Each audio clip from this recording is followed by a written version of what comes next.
కేరళ భగవతి జ్యోతిష్యాలయం పండిత్ రమణాచారి ప్రేమ పెళ్లి సమస్యలు, భార్యాభర్తల గొడవలు, సంతానం, గృహ సమస్యలు, విద్య, ఉద్యోగం, వ్యాపారం, నరదృష్టి, నరఘోష సమస్యలు, కుటుంబంలో ఆర్థిక సమస్యలు మొదలగు ఎటువంటి సమస్యలైనా గురూజీ 2 రోజుల్లోనే పరిష్కారం చూపబడను. స్త్రీ పురుష వశీకరణ 100% గ్యారంటీ. Phone number 9113881062. ఓం శ్రీమాత్రే నమః. ఛానల్లోకి స్వాగతం అండి. జూలై 5వ తారీఖు అమావాస్య శుక్రవారంతో కలిసి వచ్చింది. అమావాస్య అనేది చాలా విశేషమైన రోజు, అలాగే ఎంతో శక్తివంతమైన రోజు అని పండితులు చెప్తున్నారు. ఇంతటి విశేషమైన రోజున మకర రాశి వారు ఏ పనులు చేయడం వల్ల మీలో ఉన్న నెగిటివ్ ఎనర్జీ తొలగిపోయి విశేషమైన ధనలాభం కలిగి మీకున్న ఆర్థిక కష్టాలు తొలగిపోతాయి అనే అంశాలతో పాటుగా స్నానం చేసే నీటిలో ఏం కలుపుకోవాలి, ఆ పదార్థాలు ఎందుకు కలుపుకోవాలి అనే అంశాలను ఈ వీడియోలో మనం వివరంగా తెలుసుకుందాం. కానీ అంతకంటే ముందుగా మీరు ఇప్పటి వరకు మన ఛానల్ని ఇంకా సబ్స్క్రైబ్ చేసుకోకపోతే వెంటనే సబ్స్క్రైబ్ చేసుకొని పక్కనే వచ్చిన బెల్ ఐకాన్ నొక్కి ఆల్ సెలెక్ట్ చేసుకుంటే మేము ఇలాంటి వీడియోస్ అప్లోడ్ చేయగానే ముందుగా మీకు నోటిఫికేషన్ వస్తుంది. ఇక వివరాల్లోకి వెళ్తే, ముందుగా అమావాస్య రోజు ఏ పనులు చేస్తే అదృష్టం కలిసి వస్తుందో, ఏ పనులు చేస్తే దురదృష్టం కలుగుతుందో తెలుసుకుందాం. అమావాస్య చాలా శక్తివంతమైనది. అమావాస్య రోజు కొన్ని పనులు చేస్తే అదృష్టం బాగా కలిసి వస్తుంది. అమావాస్య రోజు ఎవరైనా సరే సూర్యోదయానికి పూర్వమే తల స్నానం చెయ్యాలి. తలంటు స్నానం చెయ్యకూడదు. తల స్నానం అంటే కేవలం నీళ్లు తల మీద పోసుకొని తల స్నానం చెయ్యాలి. ఈ తల స్నానం చేస్తే చాలా మంచిది. అమావాస్య రోజు మధ్యాహ్నం పూట నిద్రపోకూడదు. మధ్యాహ్నం పూట నిద్రపోతే దరిద్రం చుట్టుకుంటుంది. ఈ రోజు విశేషంగా లక్ష్మీ పూజ చెయ్యాలి. అమావాస్య రోజు చేసే లక్ష్మీ పూజని ఐశ్వర్య లక్ష్మీ పూజ అంటారు. ఈ పూజ చేయటం వల్ల ఆర్థిక సమస్యలన్నీ తొలగిపోతాయి. అమావాస్య సందర్భంగా అన్నదానం చేసిన, వస్త్రదానం చేసిన విశేషమైన శుభ ఫలితాలు కలుగుతాయి. అలాగే అమావాస్య సందర్భంగా ఎవరైనా సరే ఎడమకాలికి నల్లదారం కట్టుకుంటే చాలా మంచిది. అమావాస్య రోజు ఎడమకాలికి నల్లదారం కట్టుకుంటే ఎదుటి వాళ్ళ ఏడుపులేవి మీ మీద పని చెయ్యవు. దిష్టి ఉండదు, నరపీడ ఉండదు, శత్రుబాధలు తొలగిపోతాయి. ఎడమకాలికి నల్లదారం అమావాస్య రోజు కట్టుకోవాలి. అలా కట్టుకున్నట్లయితే మీకున్నటువంటి దిష్టి దోషం మొత్తం తొలగింపజేసుకోవచ్చు. అలాగే అమావాస్య రోజు రాత్రిపూట భోజనం చెయ్యకుండా ఉపవాసం ఉండాలి. కేవలం పళ్ళు, పాలు మాత్రమే ఆహారంగా స్వీకరిస్తే చాలా మంచిది. అలాగే అమావాస్య అంటే సూర్యుడికి చాలా ఇష్టమైన రోజు. అందుకే ఎవరైనా సరే అమావాస్య సందర్భంగా సూర్యుడికి ఆర్జ్యం ఇస్తే, అంటే సూర్యుడికి నీటిని సమర్పిస్తే జాతక దోషాలు తొలగిపోతాయి. అంటే రాగి చెంబులో నీళ్లు తీసుకొని ఆ నీళ్లలో ఎర్ర పుష్పము, చిటికెడు కుంకుమ పువ్వు, కొద్దిగా గంధం కలిపి తూర్పు వైపు తిరిగి ఓం సవిత్రే నమః అని 12 సార్లు జపించి సూర్య భగవానుడికి ఆర్జ్యం ఇచ్చినట్లయితే విశేషమైన ఫలితాలు కలుగుతాయి. అమావాస్య సూర్యనారాయణ మూర్తి పుట్టినరోజు కాబట్టి సూర్యుడి అనుగ్రహం వల్ల సకల శుభాలు కలుగుతాయి. అలాగే పితృదోషాలు, పితృశాపాలు తొలగిపోవటానికి అమావాస్య రోజు ఒక ప్రత్యేకమైన విధి విధానం పాటించాలి.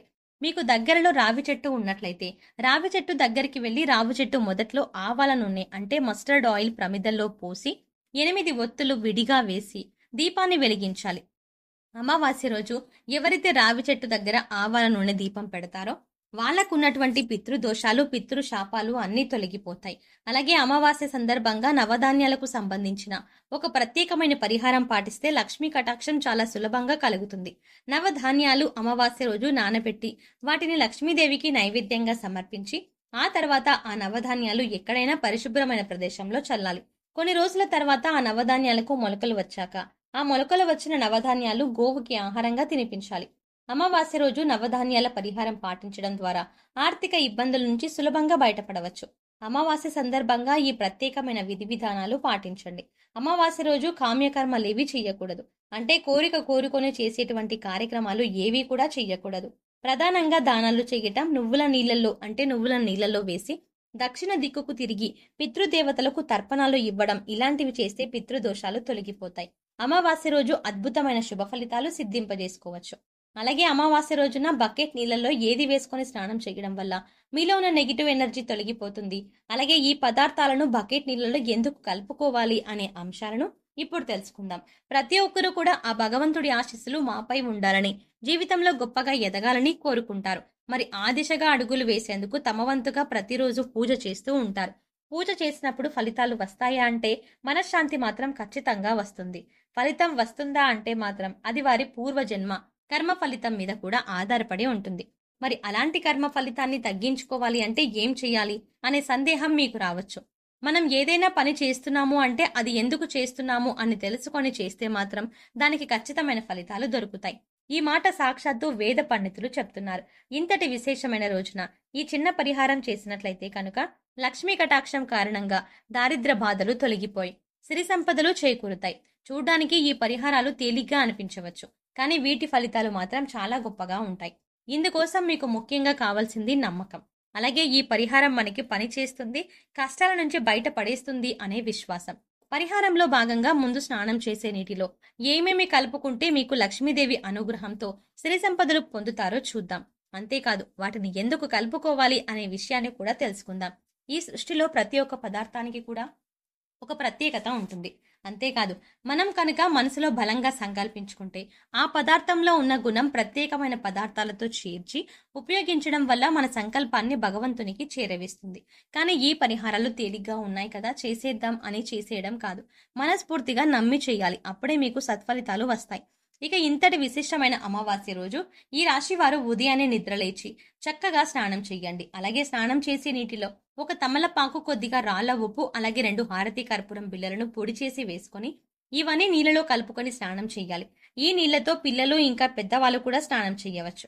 తమలపాకులు అంటే శుభ సూచకం, అలాగే భగవంతుడికి ఎంతో ఇష్టం. అంతేకాకుండా ఈ పదార్థాలు అన్నీ కూడా మీలో పాజిటివ్ ఎనర్జీని పెంచుతాయి, మీ చుట్టూ ఉన్న నెగిటివ్ ఎనర్జీని తీసేస్తాయి. ఈ పదార్థాలను నీళ్ళలో కలిపి స్నానం చేయడం వల్ల భగవంతుని అనుగ్రహాన్ని పొందుతారు. బకెట్ నీళ్ళలో ఒక తమలపాకును వేసి అరగంట తర్వాత స్నానం చేస్తే శరీరానికి మరింత స్వచ్ఛత లభిస్తుంది, ఒంట్లో ఉండే నెగిటివ్ ఎనర్జీ అంతా తొలగిపోతుంది. ఇక రెండో పదార్థం మనం నీళ్ళలో కలిపింది రాళ్ల ఉప్పు. ఈ రాళ్ల ఉప్పు నీళ్ళలో కలపడం వల్ల మనలో ఉన్నటువంటి నకారాత్మక శక్తి అనేది తొలగిపోతుంది, అంటే నెగిటివ్ ఎనర్జీ. వాస్తవానికి చెప్పాలంటే మనకు తెలియకుండానే మన మీద ఒక రకమైనటువంటి నకారాత్మక శక్తి పని చేస్తూ ఉంటుంది. ఇక ఇలాంటి నకారాత్మక శక్తి ఉన్నప్పుడు మనం చేసే పనుల్లో ఆటంకాలు రావడం, అలాగే ఆర్థికంగా కుంగిపోవడం, ఇలాంటివన్నీ చూస్తూ ఉంటాం. ఇక ఈ నకారాత్మక శక్తి నుంచి బయటపడడానికి చిన్న చిన్న పరిహారాలు చేసుకుంటే సరిపోతుంది. దాన్ని తొలగించుకోవడానికి రాళ్ల ఉప్పు మనకు ఎంతగానో సహాయపడుతుంది. ఇక మూడవ పదార్థం నీళ్ళలో కలిపింది కర్పూరం బిళ్ళలు. ఇలా 2 కర్పూరం బిళ్ళలను పొడి చేసి నీళ్ళలో కలపడం వల్ల మనలో దైవభావం పెంపొందుతుంది. దీని నుంచి వచ్చే సువాసన మనలో ఉన్న చెడు ఆలోచనలు తగ్గించి ఆధ్యాత్మికం వైపు మనల్ని నడిపిస్తుంది. సో చూసారు కదండి, జూలై 5వ తారీఖు అమావాస్యతో కలిసి వచ్చిన శుక్రవారం రోజున ఈ రాశి వారు ఏ చిన్న పరిహారం చేయటం వల్ల వారి జీవితంలో ఉండే కష్టాలు, నష్టాలు అన్నీ తొలగిపోతాయి. అంతేకాకుండా ప్రతిరోజు, ముఖ్యంగా ప్రతి అమావాస్య రోజు ఇలా స్నానం చేస్తే, అంటే బకెట్ నీటిలో ఏది కలుపుకొని స్నానం చేయడం వల్ల నెగిటివ్ ఎనర్జీ తొలగిపోయి ఆర్థికంగా అభివృద్ధి చెందుతారు అనే అంశాలను ఈ వీడియోలో మనం వివరంగా తెలుసుకున్నాం కదా. ఈ వీడియోలో మనం ఈ విషయాన్ని వివరంగా తెలుసుకున్నాం. మరి ఈ వీడియో మీకు నచ్చినట్టయితే ఖచ్చితంగా ఒక లైక్ చేయండి. అలాగే మీ ఫ్రెండ్స్ అండ్ ఫ్యామిలీ మెంబర్స్లో ఎవరైనా మకర రాశి వారు ఉన్నట్లయితే వారితో ఈ వీడియోని షేర్ చేసుకోవడం మాత్రం మర్చిపోకండి. అంతకంటే ముందు మీరు ఇంకా ఇప్పటి వరకు మన ఛానల్ని సబ్స్క్రైబ్ చేసుకోకపోతే వెంటనే సబ్స్క్రైబ్ చేసుకొని పక్కనున్న బెల్ ఐకాన్ క్లిక్ చేసి అందులో ఆల్ అప్డేట్స్ని సెలెక్ట్ చేసుకుంటే మేము చేసే ప్రతి వీడియో అప్డేట్ మొబైల్కి నోటిఫికేషన్గా వస్తుంది. మరో చక్కటి వీడియోతో మళ్ళీ కలుద్దామండి.